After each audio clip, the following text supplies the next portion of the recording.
ini sesi ini kita iseng aja.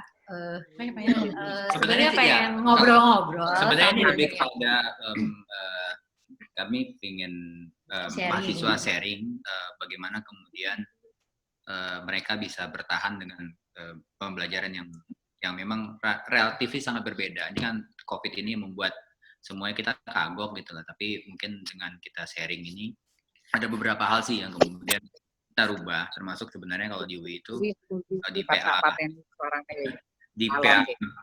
4 itu kita mengubah menjadi isu base tetap, tapi kemudian basisnya basis big data. Itu yang memang menjadi sangat signifikan, yang tadinya harus ke lapangan dan seterusnya, kemudian ini sekarang mereka diminta untuk banyak mengolah data dan membuat mapping berdasarkan layer-layer data, kemudian project itu kemudian bergerak lewat sana. Sementara kalau di Mita kan kemudian mencoba untuk membuat sebuah SOP sistemnya, quality control dan seterusnya yang agak lebih terstruktur. Iya, jadi ini sebenarnya mungkin, ini mahasiswa nggak terus jadi panik kan, waduh isinya dosen dari mana-mana gitu. Kemarin soalnya ada yang nanya, Bu itu kayak external review lagi kita. Enggak kok, tenang aja, justru senang-senang, bapak-bapak, ibu-ibu, mas, mbak yang ada di sini justru pengen denger kalian studionya ngapain, terus nanti mungkin paling ditanyain, kok mau aja sih ngerjain kayak gitu, paling ditanyain kayak gitu. Jadi nanti di sharing aja. Terus memang ini sekedar kita juga ingin men-sharing karena kan semester kemarin tantangannya dengan adanya. Jadi ini studio yang sepenuhnya project, kan kita kalau satu semester ada 2 project satu selesai, lalu kemarin ternyata langsung lockdown kan, jadi langsung online semuanya. Jadi ini produk yang dipresentasikan hari ini itu adalah hasil memang full, nggak pernah tatap muka fisik, sama sekali, nggak pernah tatap muka secara sama sekali nggak pernah tatap muka cuman kayak gini terus 10 minggu semuanya. Alhamdulillah hasilnya memuaskan, dan kita ingin sharing, mungkin nanti bisa jadi abis itu bisa dilanjutkan kita diskusi bareng-bareng tentang gimana kita bisa mengembangkan studio sama-sama. Oke, mungkin siapa dulu yang PA2 dulu boleh? PA2 dulu ya, berarti ini yang berdasarkan abjad atau gimana? Kalau abjad Alia pertama dong. Tergantung kalau nama panggilan Alda jadi. Alia duluan ya, mungkin proyeknya bikin rumah. Kalau ditanya studionya bikin apa, bikin rumah, tapi kita menggunakan beberapa pendekatan, artinya mereka mulai dari pengembangan program, terus tektonik, sampai kepada, karena mereka ini studionya arsitektur interior, jadi kita juga membahas tentang bagaimana wacana interiority atau interioritas itu masuk ke dalam proyek.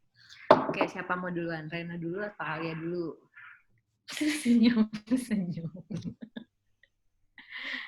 Gampang. Alia ya? Oke. Ya udah.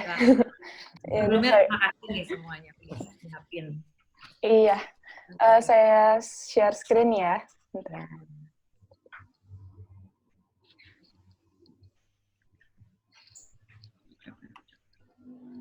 Udah muncul belum?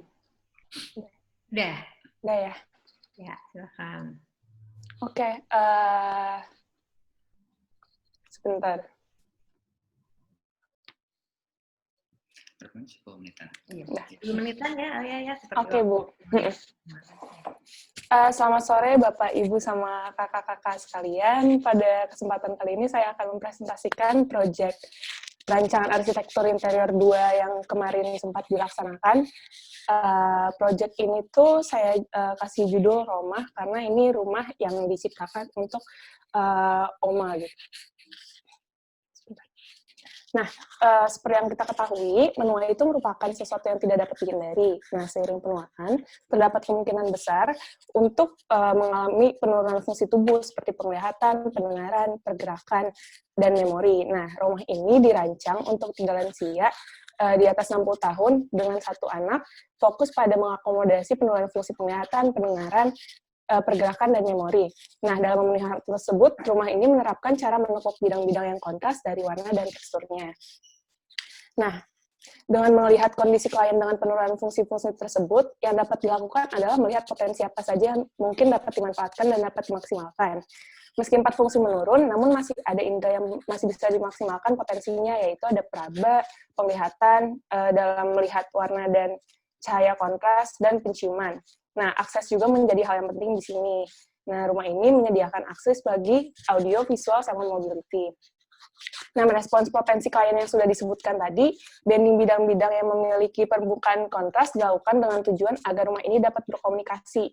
Dapat dilihat pada aksonometrinya ini, banding dilakukan pada banyak bidang, tidak hanya bidang pembentukan volume whole rumah saja. Saat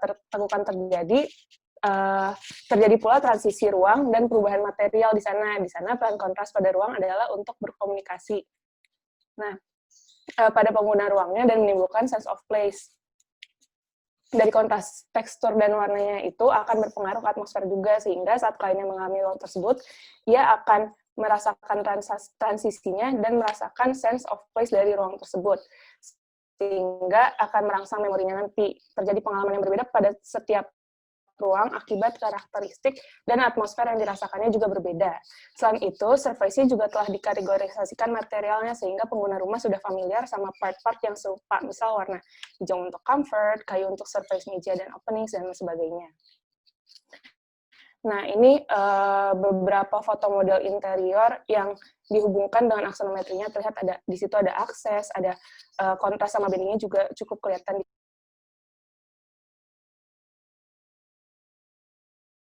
Nah, saatnya berlokasi di pusat kota Bogor itu cukup strategis bagi keperluan kliennya. Lalu ini masuk ke bagian yang lebih detail lagi. Jadi ini profil dari 4 anggota KSI tersebut. Nah, umur mereka beragam, namun kegiatan mereka tak jauh berbeda, dari memasak, bersih-bersih, ada juga yang suka berkebun, menjahit, dan lain-lainnya. Kondisi KSI yang menua ini menjadi latar belakang pengangkatan isu terjadinya impairment seiring bertambahnya usia, karena di sini ada 3 orang yang menua.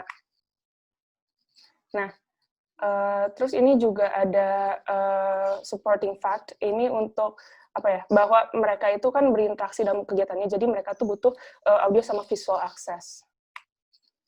Nah, ini alur mengapa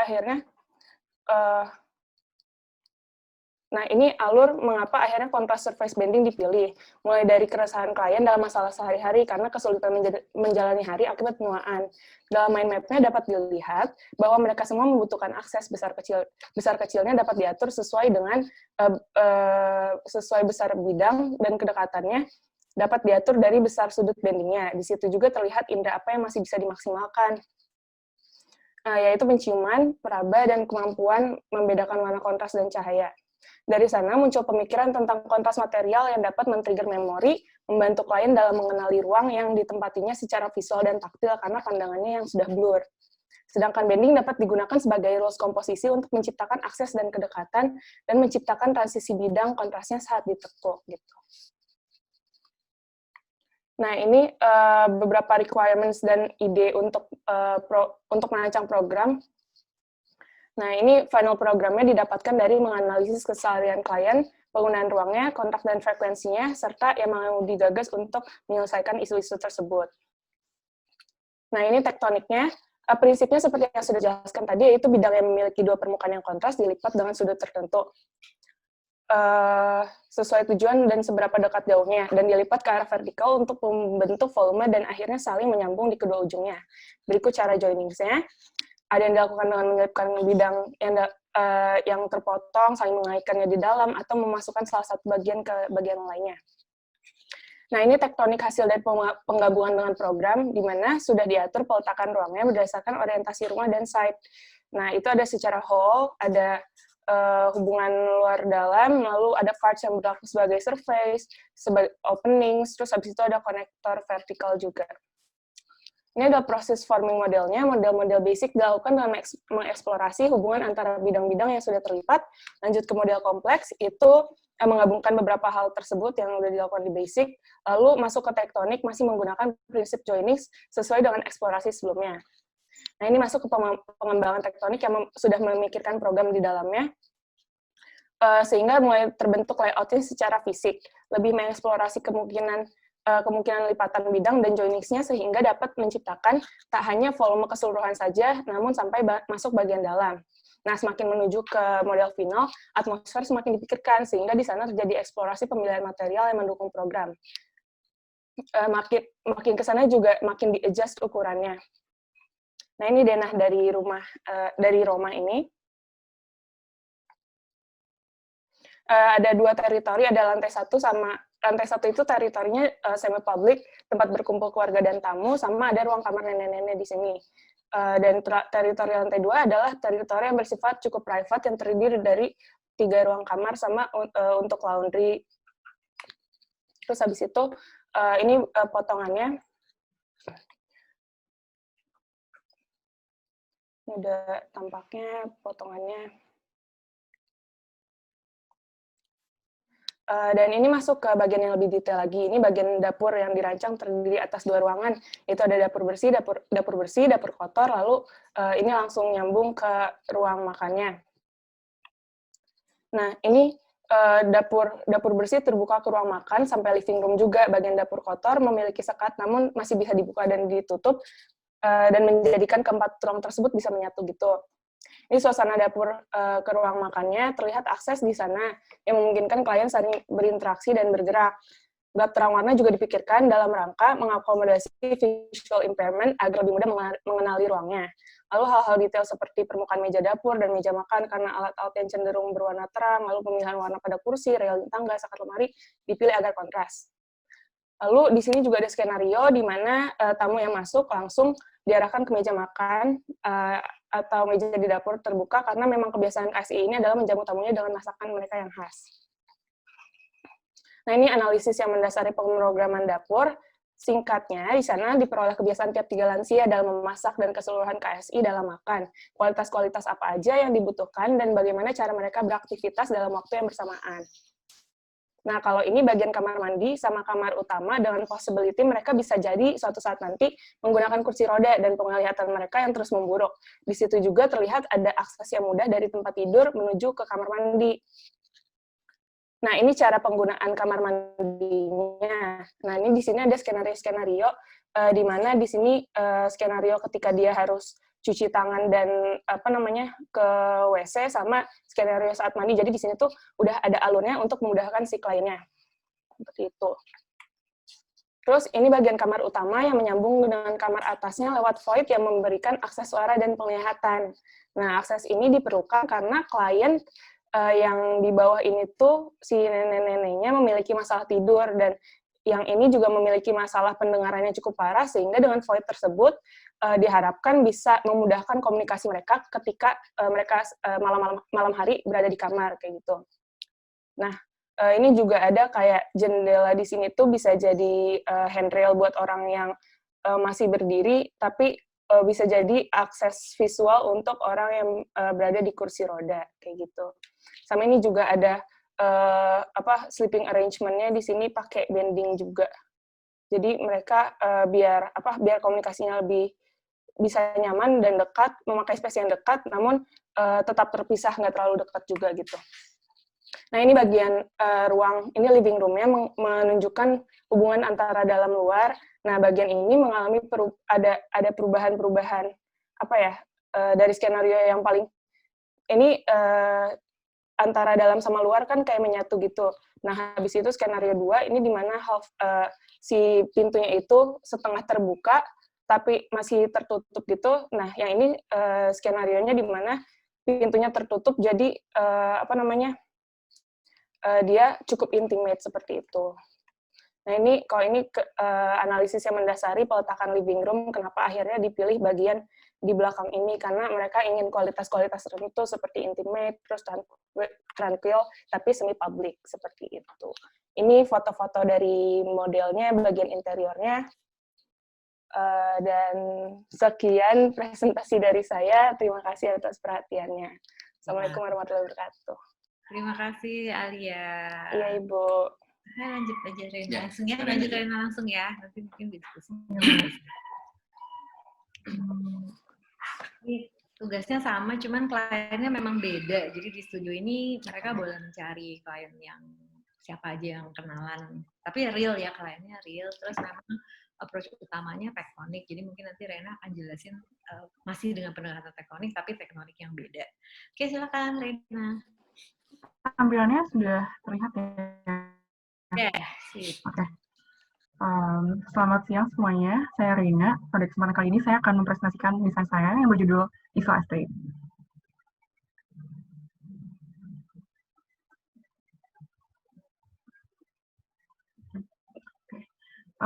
Desain ini, desain ini ditujukan untuk KSI beranggotakan 5 orang dengan hobi yang sama, yaitu memasak, melukis, dan fotografi, namun dengan preferensi yang berbeda-beda untuk tiap-tiap hobi. Nah, yang paling terlihat dalam rumah yang sedang ditinggali sekarang itu adalah hobi melukis dan fotografi, yang mana karya-karya tersebut dipajang oleh KSI di berbagai area di dalam rumah. Nah, dari situ saya menggagas program Rumah Galeri, yaitu rumah yang berpotensi sebagai ruang pameran bagi para pelukis dan fotografer di dalam keluarga dengan mengkomposisikan bidang-bidang vertikal yang ukurannya disesuaikan dengan ukuran bidang karya. Langsung masuk ke analisis klien. Nah, di sini ada beberapa preliminary data, mungkin kita lanjut saja. Di sini saya melakukan mapping frame foto dan lukisan pada rumah yang saat ini tinggali. Bisa dilihat mereka sangat kelihatan dalam memanfaatkan railing tangga sebagai bidang displaynya. Selanjutnya, ini saya menjelaskan area si hobi melukisnya itu. Nah, area kegiatan melukis berlangsung di garasi dan di ruang keluarga. Di garasi untuk kelas lukis yang diadakan tiap minggu sore, sedangkan di ruang tamu untuk ketika ingin melukis untuk mengisi waktu luang. Nah, garasi itu cukup terbuka sehingga kualitas ventilasi tidak terlalu bermasalah. Sedangkan ruang keluarga tidak memiliki cukup bukaan untuk mengalirkan bau cat minyak keluar rumah. Selain itu, terdapat preferensi yang berbeda dalam layout peralatan melukis yang terdiri dari toolbox dan easel-nya itu sendiri. Nah, sebagai tambahan juga terdapat preferensi anak ketiga untuk menempatkan ruang lukis semakin dekat dengan langit, atau semakin dialokasikan dia semakin suka gitu. Begitupun dengan ruang privatnya atau kamar tidurnya. Selanjutnya saya melakukan mapping area lukis pada dananya, di mana saya tadi sempat menjelaskan bahwa kegiatan melukis itu dilakukan secara individu untuk personal recreation, dan pada saat les lukis pada tiap minggu sore. Nah, untuk les lukis itu sendiri, karena dilakukan di garasi, dia memerlukan pemindahan mobil ke depan rumah untuk memberi ruang yang cukup untuk 5 orang dengan masing-masing easel dan perlengkapan lukis lainnya. Nah, setelah selesai, easel berserta lukisan yang masih basah disimpan di garasi yang tertutup, sehingga baunya terperangkap di dalamnya. Proses ini juga melibatkan pemindahan easel yang cukup menyulitkan, karena tidak semua jalur mobilisasi pada rumah cukup lebar untuk itu. Selain itu, masuk pada analisis terkait hobi cooking. Nah, di mana proses memasak diawali dengan memetik sayur di kebun sayur terlebih dahulu. Antara dua KSI yang hobi masak, yaitu sang ibu dan sang bapak, terdapat dua preferensi yang berbeda, yaitu memasak yang manis-manis untuk sang ibu, dan memasak yang asin dan gurih untuk sang bapak, sehingga keduanya memiliki preferensi sistem ventilasi yang berbeda, yaitu ibu ingin wangi manis masakannya tercium ke seisi rumah, sedangkan sang bapak tidak ingin wangi makanan asin mengkontaminasi bagian dalam rumah. Nah, selain itu, terdapat preferensi sang ibu yang merupakan orang yang family-oriented, sehingga dia menginginkan keluarganya untuk berkumpul di satu area makan pada saat jam makan, meskipun tidak semuanya memiliki jadwal jam makan yang memenuhi keinginan tersebut. Nah, kebiasaan lainnya adalah bagaimana sang ibu sering mengajak tamu-tamu untuk makan di meja makan kalau ada tamu. Itu tentang memasak.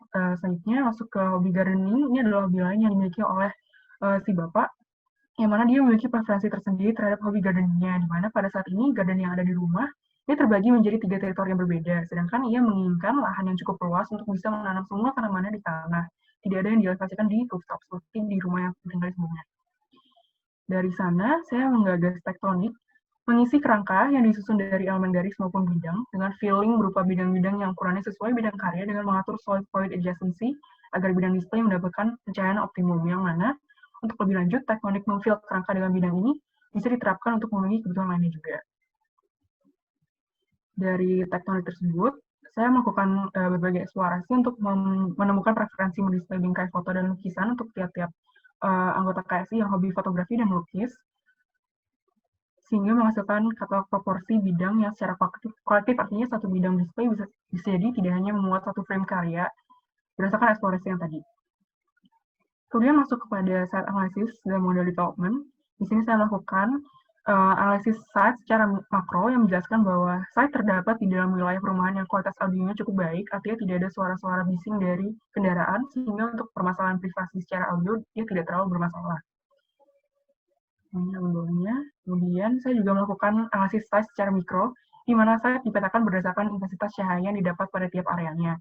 Sun and shade pada site dipengaruhi oleh tinggi bangunan-bangunan rumah di sampingnya yang berada pada level yang lebih tinggi akibat lahan yang berkontur. Saat ini dipilih karena pada bagian belakang site terdapat lahan kosong yang saat ini digunakan warga komplek untuk menanam tanaman, sehingga jika diperlukan atau jika KSI ingin menambah area berkebun selain dari yang disediakan pada desain akhir nanti, KSI bisa mendapat akses yang cukup dekat untuk itu. Nah, site yang berkontur juga dipilih sebagai respons terhadap keinginan si bapak untuk memiliki kebun yang tersebar di lahan horizontal, sedangkan anak ketiga memiliki preferensi ruang melukis dan ruang privat atau kamar tidur yang terletak semakin dekat tangan langit. Nah, saya rasa site yang berkontur memiliki potensi leveling yang memungkinkan untuk memenuhi itu. Nah, selain itu, saya juga berada di corner jalan, sehingga hanya berbatasan dengan satu rumah di sisi kanan untuk mendapat akses cahaya yang lebih banyak. Dari analisis site makro dan mikro tersebut, saya melakukan programming awal ruang berdasarkan waktu dibutuhkan cahaya pada jam dilakukannya kegiatan tersebut. Nah, kemudian selanjutnya masuk kepada model development. Atau di sini saya memanggilnya technology development. Di sisi kanan ini adalah diagram yang menjelaskan development tektonik seperti apa yang digunakan dalam model yang saya buat ini. Nah, model basic ini masih menggunakan teknologi development 0 untuk mengatur kebutuhan cahayanya. Development tektonik 0 ini merupakan tektonik yang tersusun atas kerangka dari elemen garis yang kemudian di-fill dengan bidang-bidang yang ukurannya disesuaikan dengan bidang yang dibutuhkan. Nah, selanjutnya saya mengembangkan teknologi development 0 menjadi model mulai proporsional. Selanjutnya, ini adalah model pengembangan proporsional dengan development 1, di mana kerangka yang sebelumnya berupa garis diganti menjadi bidang, sehingga memungkinkan bidang-bidang yang mengisinya untuk dimaju mundurkan di dalam kerangka bidang itu untuk menyesuaikan akses cahaya. Selanjutnya, ini adalah pengembangan yang menggunakan teknologi development 2, yang mengganti bidang dengan kerangka grid yang lebih kecil dan lebih tembus pandang untuk memberikan visibility lebih antar anggota KSI, karena saya merasa bahwa tektonik pada development sebelumnya, bidang-bidang yang digunakan terlalu padat, sehingga kurang memungkinkan visibility yang luas antar ruang. Dari situ, saya masukkan final design yang berisi tektonik development 0, 1, dan 2. Ini beberapa dokumentasinya. Nah, seperti ini adalah beberapa foto yang menunjukkan light performance pada rumah. Bagaimana skylight memberi akses cahaya masuk untuk menerangi bidang-bidang display yang tersebar di berbagai area rumah.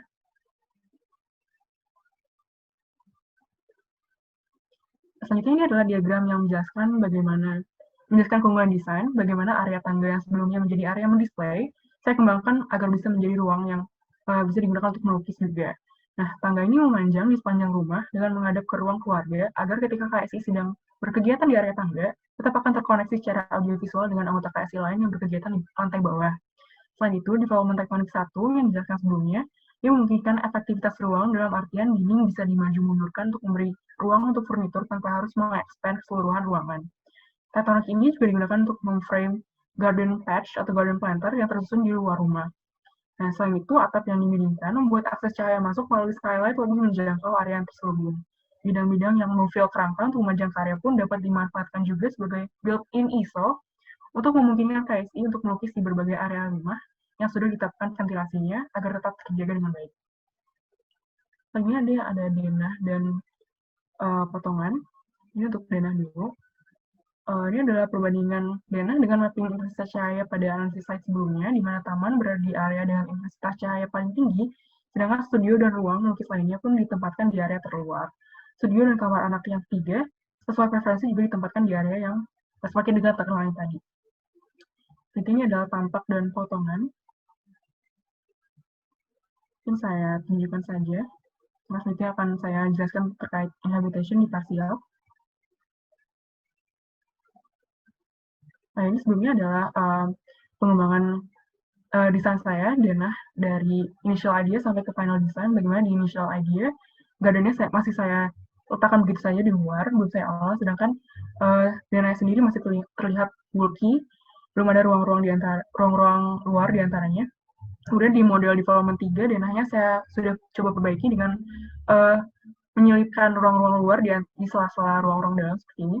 Kemudian di final design mulai saya olah ruang luarnya dengan menggunakan teknologi juga, sehingga gardennya dari yang initial idea yang ditaruh begitu saja seperti ini, diolah menjadi framing yang digunakan yang dibentuk oleh tektonik saya ini. Selanjutnya masuk kepada inhabitation.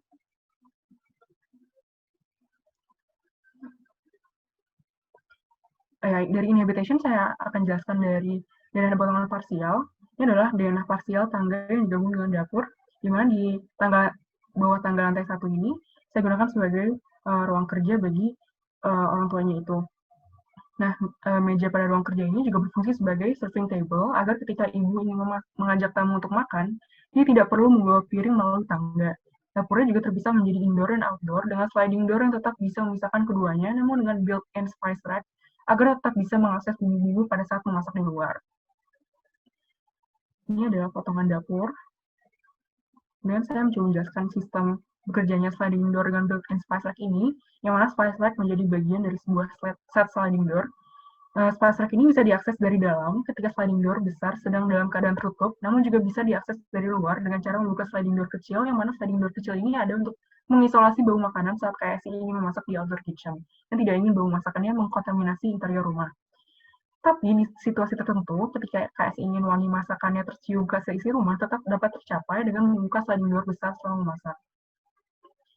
Selanjutnya adalah denah tangga lantai 2 yang diekstrut menjadi studio. Nah, kenapa ada studio? Karena menurut saya meskipun ruang lukis dibuat di beberapa tempat yang berbeda dalam rumah, terutama di area tangga, tetap butuh studio untuk digunakan sebagai area storage kanvas dan area lukis yang utama.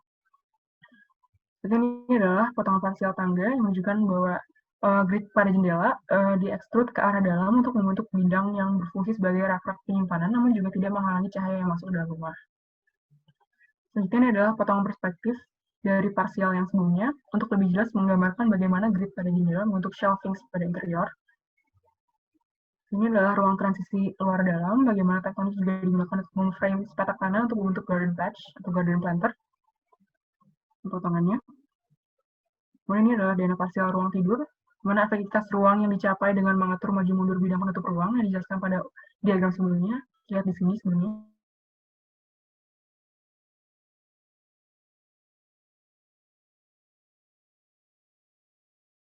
Gambaran materialitas dan atmosfer quality di rumah.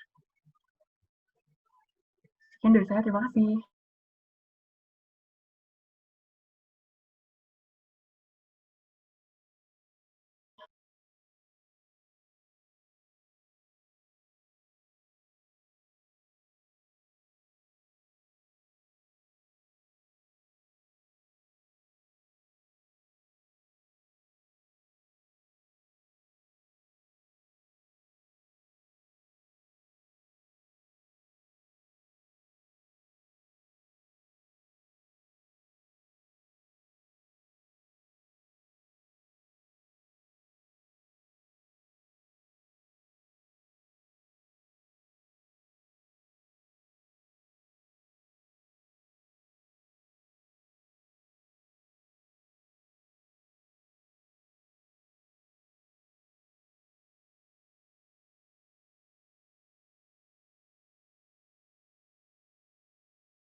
Merupakan tugas yang kedua dari 2 proyek di semester ke-6 mereka. Jadi kalau tugas yang pertamanya itu tipologi, type based, tugas yang kedua itu anti type. Jadi ini memang mereka diharapkan untuk keluar dari type yang ada, tapi berbasis data. Dengan demikian mereka bisa memprediksi, harapannya bisa memprediksi kemungkinan arsitektur apa yang hadir manakala mereka membongkar data yang tersedia. Kira-kira seperti itu.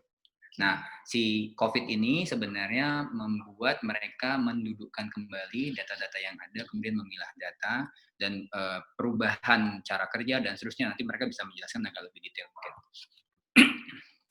Nanti kita bisa diskusi lah soal yang itu. Siapa dulu? Abjad Deandra dong. Kalau Abjad dia Kecuali duluan ya. nama panggilan, kalau namanya Alda. Nggak apa-apa, dia dulu. Dia ya? Ya, saya. Oke, Dea.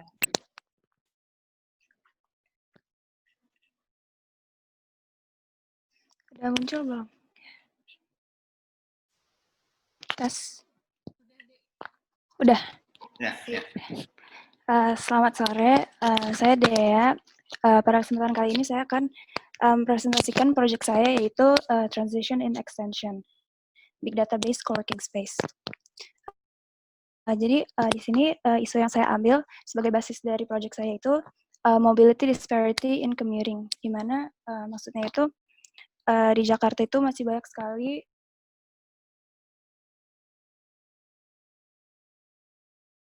umum yang ada di Jakarta. Nah, hal tersebut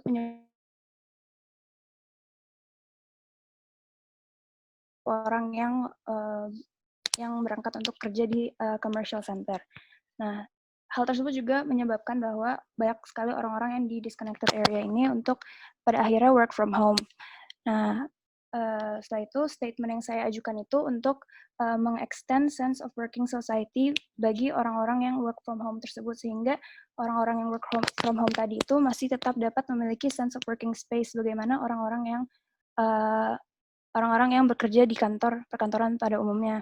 Nah, di sini program yang saya ajukan itu untuk menciptakan ruang publik yang balance antara working environment dan juga interaction space. Lalu di sini mengenai big data yang saya analisis, yaitu secara singkat di Jakarta itu ada social segregation of economical class, di mana di sana itu ada upper class residential, ada juga lower class residential, dan middle class. Nah, di dalam segregation tersebut juga terdapat mobility disparity, di mana terdapat perbedaan tingkat mobilitas bagi setiap pekerja di setiap bagian di Jakarta ini untuk berangkat kerja ke commercial center yang biasanya tuh ada di Central Jakarta dan Golden Triangle, yaitu CBD-nya Jakarta. Lalu di sini setelah di overlay dengan konektivitas yang ada di Jakarta dengan transportasi umum, dapat dilihat bahwa ternyata masih banyak beberapa daerah di Jakarta. Di sini yang mapping yang lebih gelap itu dia itu berdasarkan overlapping mapping ini termasuk dalam area-area yang disconnected atau tidak terjangkau dengan konektivitas transportasi umum. Nah, di sana juga ternyata terdapat pattern bahwa setiap upper class, middle class, dan lower class itu berhubungan dengan adanya pattern dari creative class, service class, dan working class yang ada di sana.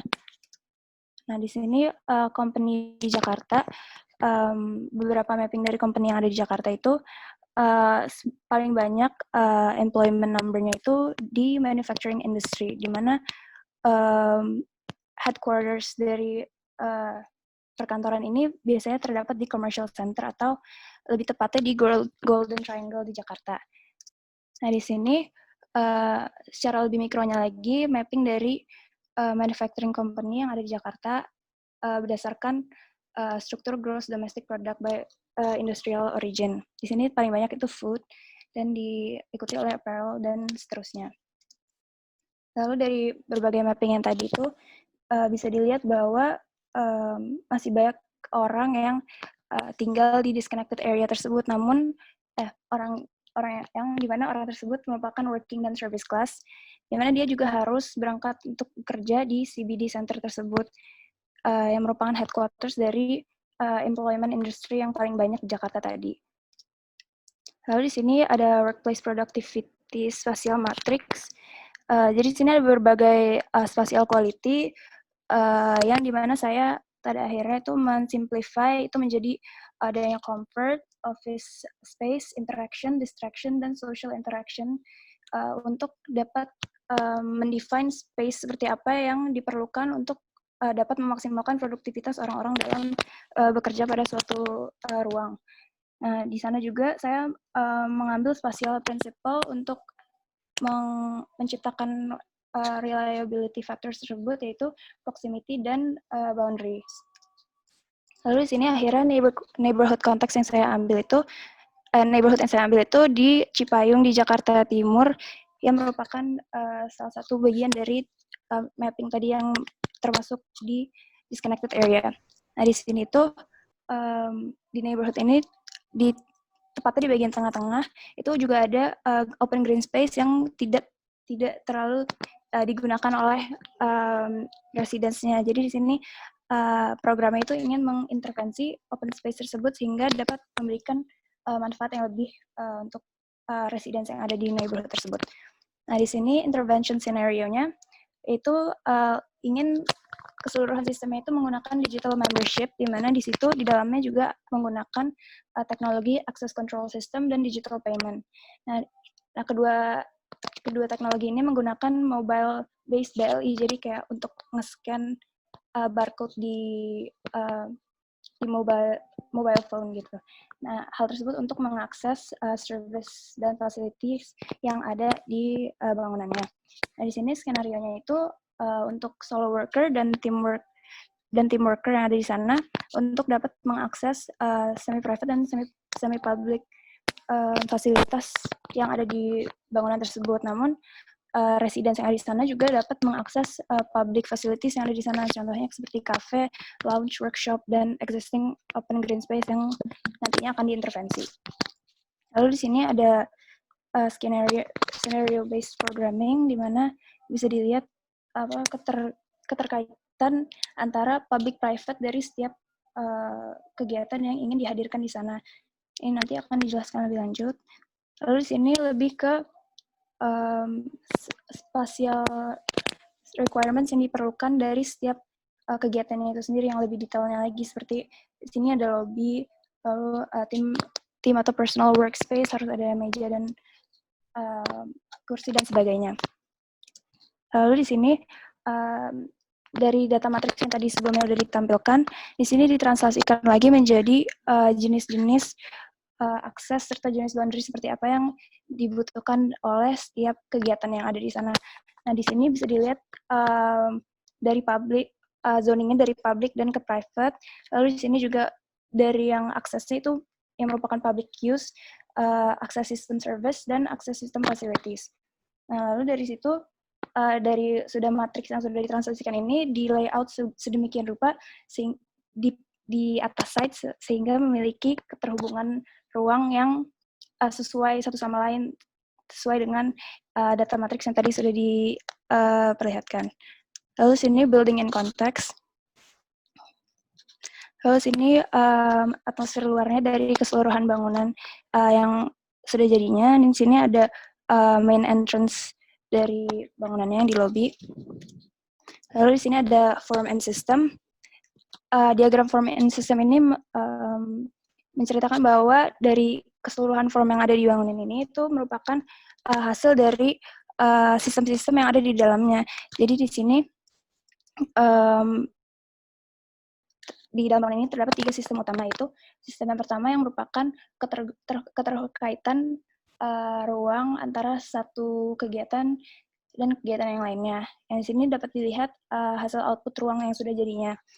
Lalu yang kedua itu sistem access control system, di mana dia itu di sini ada vertical core sebagai vertical access dari setiap lantainya. Jadi orang dapat mengakses ke setiap lantai dalam vertical core ini. Lalu baru dari vertical core tersebut dapat mengakses ke tempat yang lainnya dengan akses mobile based BLI tadi. Lalu selain itu, vertical core ini juga berguna sebagai jalur utilitas utama bagi sistem yang ketiga. Nah, sistem yang ketiga ini yaitu ecological system yang ada di bangunan ini, yaitu adanya green roof, rainwater garden, dan adanya greeneries di sini, di mana green roof dan rainwater garden itu untuk rainwater harvesting, untuk kemudian digunakan kembali sebagai irigasi di open green space yang diintervensi. Lalu di sini access control system yang lebih jelasnya lagi. Di sini ada yang warna abu-abu itu vertical access, jadi dia terdiri dari lift dan juga tangga beserta dengan void-nya. Lalu yang warna biru tua itu yang dapat diakses hanya dengan mobile BLI access yang menggunakan digital membership. Lalu yang warna biru muda itu dapat diakses secara publik. Lalu di sini mobile based BLI itu untuk apa saja sih? Jadi di sini bisa untuk locker service, printing service, book borrowing, cafe payment, library, dan untuk booking private room dan meeting room yang ada di bangunan tersebut. Lalu di sini bisa dilihat ecological building system-nya, di mana di sini ada primary spaces-nya, dan di bagian depannya itu ada ecological extension-nya yang terdiri dari balkoni-balkoni serta greeneries yang di sana. Lalu di sini ada ground floor plan-nya. Bisa dilihat di sini kayak open green space yang tadi awalnya kosong dan kemudian diintervensi dengan adanya bangunan di sini. Nah, di sini itu ada cafe, lalu di sini ada workshop center, dan di sini ada lobby untuk masuk lobby utama untuk masuk ke office building yang ada di situ. Nah, di sini bisa dilihat kalau penempatan intervensi bangunan di sini itu tidak secara menyeluruh mengoccupy, tapi hanya mengintervensi sebagian sehingga tetap memikirkan kayak sirkulasi yang ada di open green space-nya tersebut. Lalu ini ada first floor plan. Di sini ada extension dari cafe yang tadi. Ini ada library, dan di sini ada lounge locker dan printing service.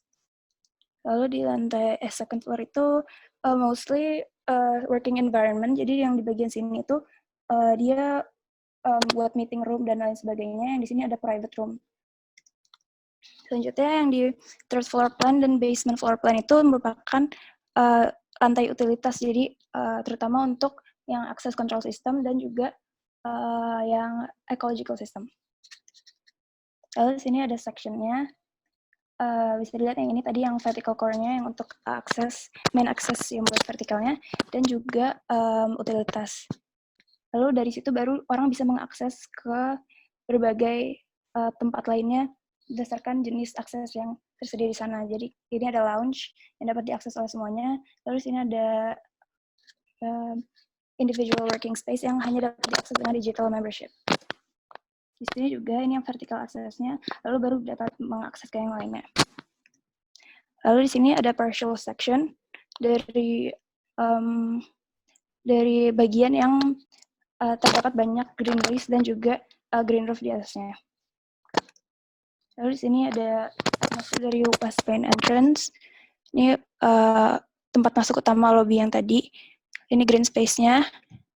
Lalu ini ada cafe sama green open space. Ini kafenya dan ada pond sepanjang tamannya. Lalu ini juga atmosfer dari library yang ada di sana. Terima kasih. Terima kasih, Dea. Terus siapa? Terus siapa? Ada apa? Ada? Ada ya? Ada ya? Iya, ada. Abjad kan? Oh ya. Iya. Ada Dinda D ya? Dinda. Ada ini proyek yang sama dari studio yang sama. Do anything. Oke, silakan Alda, boleh langsung mulai. Oke, selamat siang semuanya. Saya Karisma Alda Raisa dan di sini saya akan mempresentasikan proyek akhir dari perancangan arsitektur 4 saya. Nah, seperti yang tadi udah dijelaskan, proyek kali ini itu berbasis big data. Nah, di sini big datanya itu berperan sebagai tools, mau itu dari elemennya bisa dilihat, bisa dilihat ada evolusi atau tren atau behavior atau changes di konteks urbannya sendiri. Nah, lalu dari findings-nya itu nanti bakal diterjemahkan ke spatial place. Nah, kalau saya itu fokusnya ke entertainment industry di New York awalnya. Di situ saya akan fokus bagaimana music industry, terutama konsep venue itu masih sering digunakan hingga saat ini, beriringan dengan peningkatan penggunaan online music platform seperti YouTube dan Spotify. Nah, isu yang akan saya bawa itu terdapat separated space for music experience, jadi interaksi yang terjadi di dalamnya dengan artis atau antar fans itu terbatas. Statement yang akan saya bawa itu adalah menyediakan sebuah space di mana fans-fans music itu bisa mengakses dengan efektif berbagai macam music experience dengan interaksi. Ini merupakan analisis besar di New York yang menunjukkan terdapat peningkatan dan penggunaan konsep venue yang terus-menerus. Lalu kalau dilihat secara distribusi mapping-nya, dari yang masih buka hingga sekarang dan yang udah permanently closed, yang masih buka sampai sekarang itu lebih terlihat tersebar. Jadi dari sini bisa jadi menunjukkan kalau konsepnya itu masih dibutuhkan oleh berbagai macam user dari berbagai macam daerah. Selanjutnya, kalau di overlap dengan kapasitas venue dan intensitas penggunaan venue-nya sendiri, terdapat tendensi dari tahun ke tahun itu yang digunakan konsep venue-nya merupakan lebih sering yang memiliki kapasitas lebih kecil karena lebih memprovide accessibility untuk musisi yang namanya masih kecil. Selanjutnya, faktor yang penting itu juga merupakan aksesibilitas, di mana di sini maksudnya easy access untuk ke public transportation, yang kalau di New York itu merupakan taxi pick up point dan bandara untuk akses artis internasional. Selanjutnya, saya berpikir kalau dari analisis sebelumnya itu bisa cocok diterapkan ke sekitar Jakarta, di mana di Jakarta sendiri itu banyak interest masyarakat terhadap musik dan konser itu juga tinggi. Lalu saya memilih site di salah satu yang terintegrasi di salah satu music venue yang sedang populer, yaitu ASBSD. Dari sini juga melihat pembangunan harusnya di tahun ini, yaitu bagaimana rute MRT itu akan diperpanjang ke Tangerang Kota, sehingga dari Tangerang Kota itu bisa mempermudah akses hingga ke site yang disambung oleh bus. Jadi semakin menonjolkan kalau site ini itu ideal. Selanjutnya, kalau dilihat di dalam konsep space sendiri itu ada apa, saya melakukan tracing di dalam ruang dan melihat sequence dari konsep programnya sendiri. Terdapat 3 kategori ruang. Yang pertama itu ada backstage dan live stage, di mana di sini interaksi antar fans dan artis terjadi. Selanjutnya ada interlude space. Interlude ini merupakan artinya tuh seperti break atau space untuk istirahat, di mana di situ yang pertama artisnya bisa mempersiapkan set selanjutnya, dan bagi para fans yang menonton itu untuk istirahat sambil interaksi sebentar dan cooling down from the hype dari set sebelumnya. Selanjutnya, kalau dari konsep space di luarnya itu, biasanya digunakan untuk duduk-duduk bagi para fans yang nggak bisa masuk, dan entertainment media yang terdapat itu udah berupa yang recorded atau rekaman. Sehingga di sini saya menamakannya berupa free space.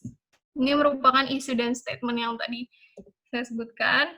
Nah, yang ini elemen-elemen penting yang saya temukan dari analisis sebelumnya, seperti ruang ini mostly akan digunakan pada malam hari, lalu terdapat sebuah elemen yang menarik menurut saya, yaitu ada standing pole yang digunakan untuk publikasi seperti banner dan poster. Nah, dari sini saya terinspirasi untuk membawa kayak sense of music space ini menjadi sebuah mekanisme atau struktur utama dari new space saya. Selanjutnya, ini merupakan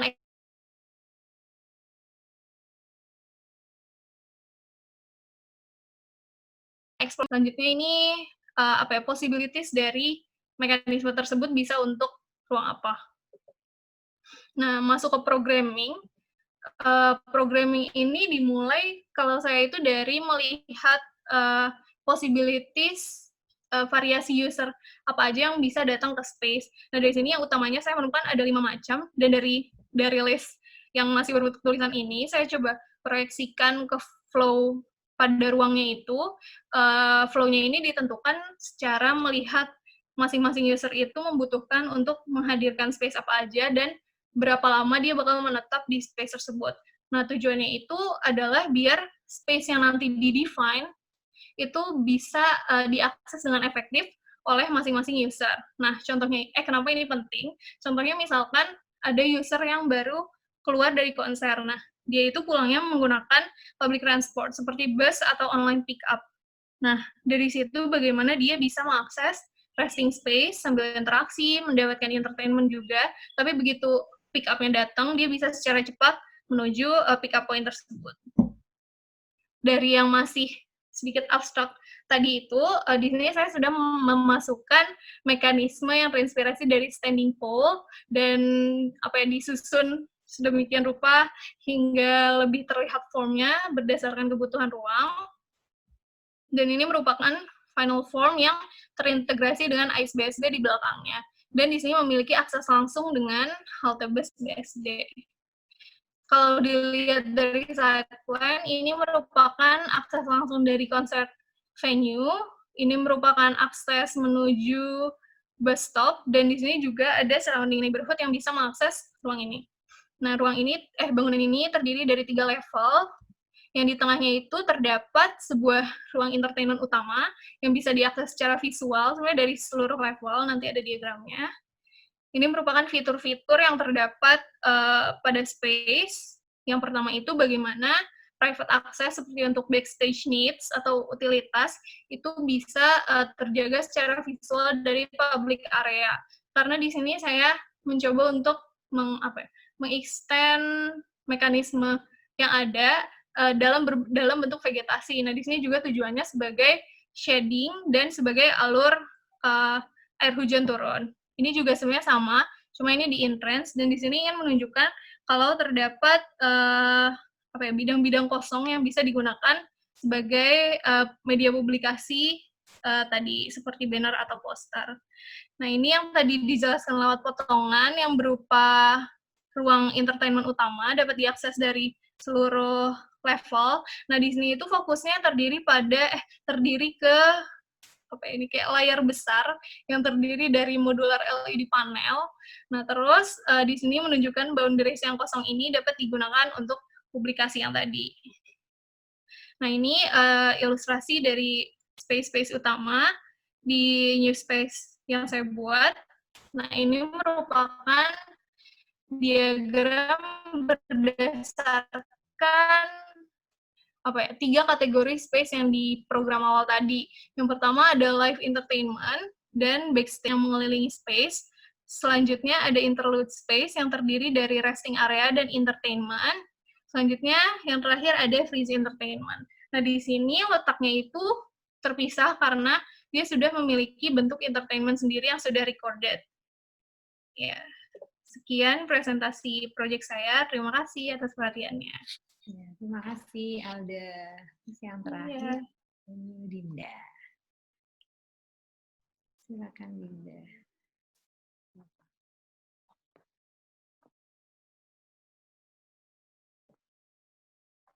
Oke, udah kelihatan belum slide-nya? Halo? Udah, Dir. Oke. Ya, Udah. Silakan. Selamat sore semuanya, aku Dinda. Di sini aku akan mempresentasikan hasil dari Project 2 PA4ku yang judulnya Escape. Jadi proyek berbasis Big Data punyaku ini mempertanyakan asumsi tentang liberated public space dalam skala urban dengan tadi pendekatan Big Data dan metode bottom up, melalui studi-studi mengenai neighborhood atau komunitas yang dipilih untuk mengetahui isu yang ada sebelum akhirnya dapat menciptakan arsitektur baru yang dapat membantu perkembangan kehidupan urban di daerah tersebut. Oke, jadi diawali dengan mapping geospasial di lokasinya ini di Philadelphia, Pennsylvania, USA. Bagaimana mapping ini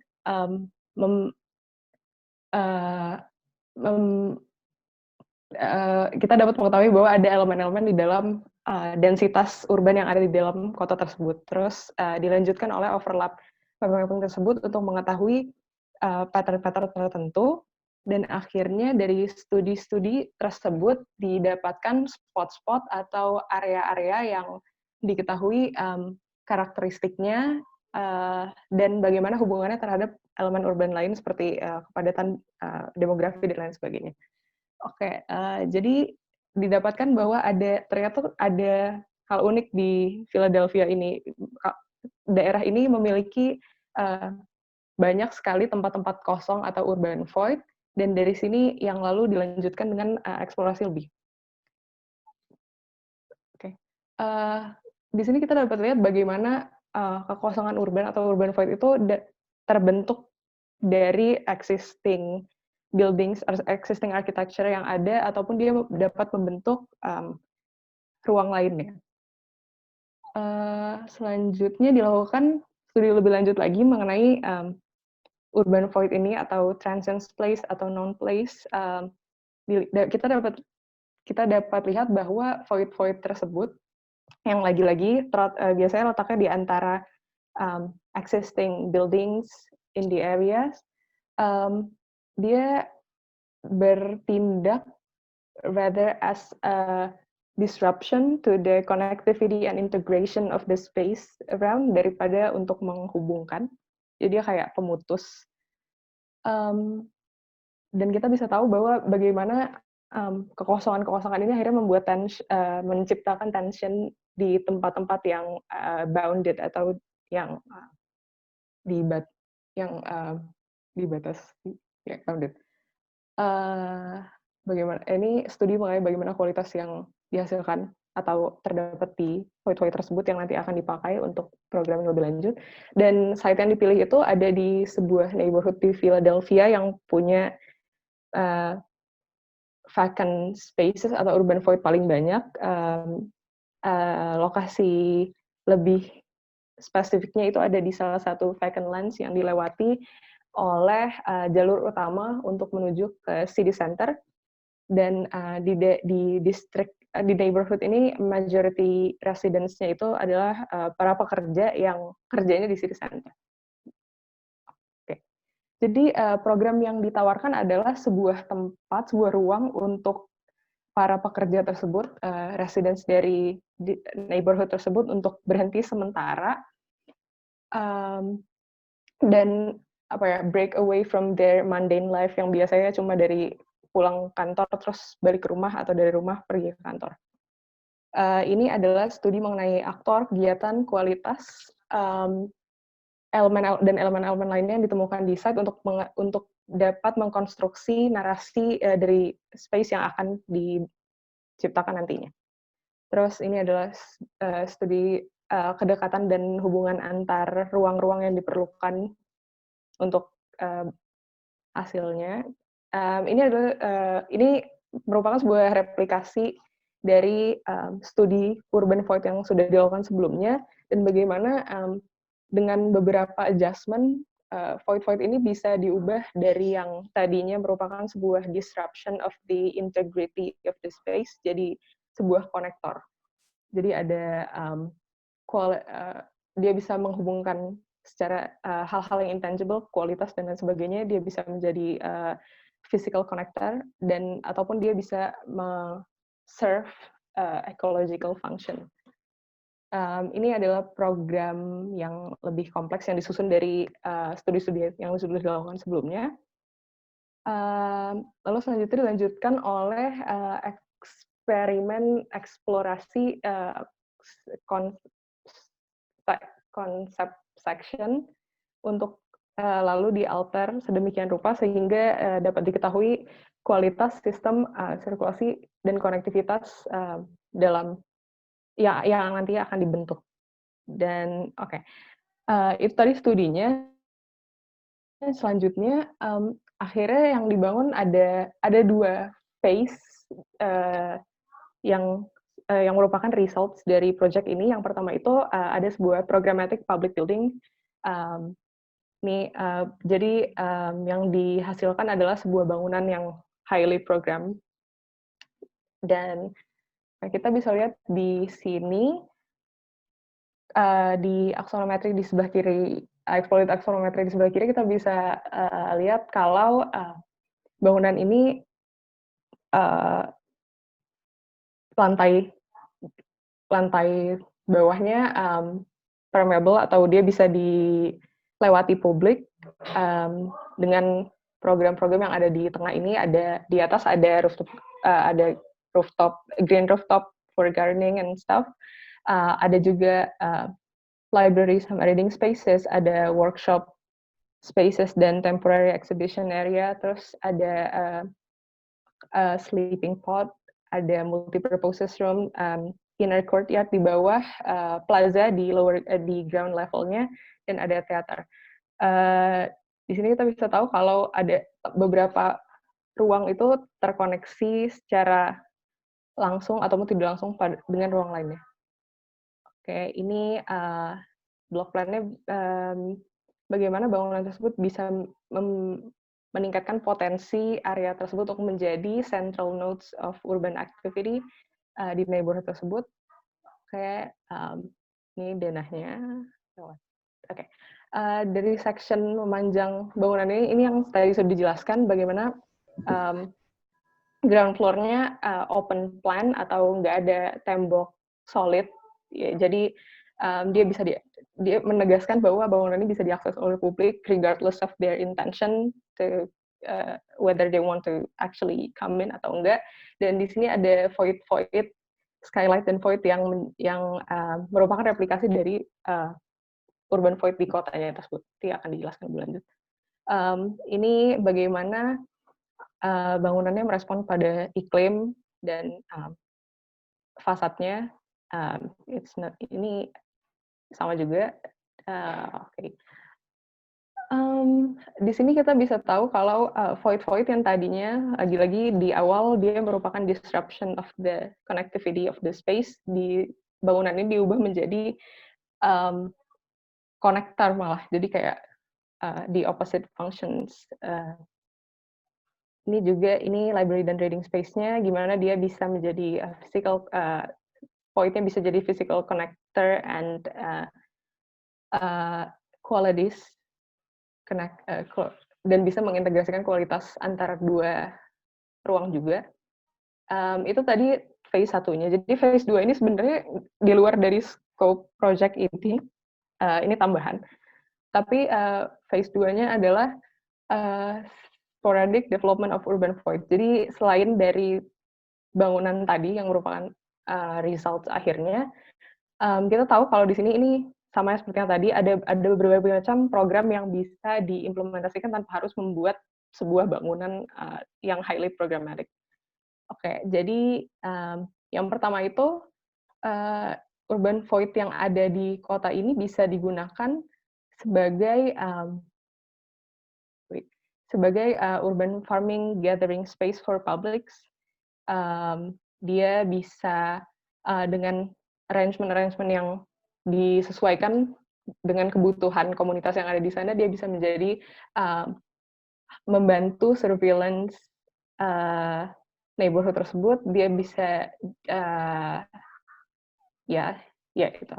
And then the second one itu bagaimana dia bisa jadi urban void itu bisa difungsikan sebagai konektor antara ruang-ruang di sebuah public housing. Jadi dia jadi kayak inner court, jadi sebuah shared court untuk public housing, atau dia bisa juga di-insert ke lower ground level of a commercial public buildings. Jadi difungsikan tergantung kebutuhan dan keinginan komunitas tersebut. Jadi space-nya bisa untuk public walaupun itu a private building. Terus yang terakhir itu dia bisa berdiri sendiri sebagai sebuah bangunan atau ruang, misalnya public libraries atau workshop spaces, atau mungkin temporary shelter atau teater dan bangunan-bangunan for entertainment purpose lainnya. Terus akhirnya proyek ini seperti mentransform void-void tidak terpakai menjadi sebuah benang yang menghubungkan kehidupan urban dari komunitas tersebut. Ya, sekian. Makasih.